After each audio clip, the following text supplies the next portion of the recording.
If you've ever been to a Japanese restaurant and ordered those little green pods that come lightly salted and perfectly snackable, you know them as edamame. But here's something interesting.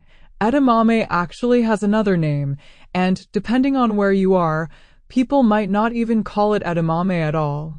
In fact, in many parts of the world, especially outside of Japan, edamame is often simply referred to as young soybeans.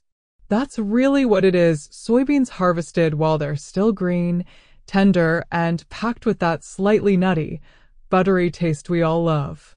The word edamame itself comes from Japanese, and if you break it down, ida means branch and mame means bean.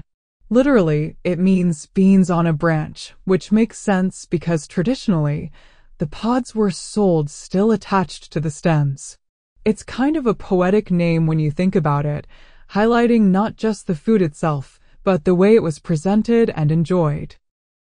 Outside Japan, though, people don't always use the same word. In China, for instance, edamame is often just called mado, which translates to fur-covered bean, a reference to the fuzzy texture of the pods.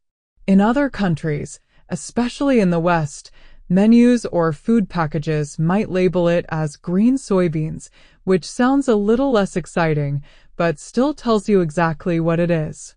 What's fascinating is how this one little bean carries so many names depending on culture and context. When you say soybeans, most people think of the beige, dried beans used to make things like tofu, soy milk, or soy sauce. But when they're picked early, before they harden and dry out, they get this fresh, vibrant green color and a totally different flavor profile. That's when they earn the name edamame or young soybeans.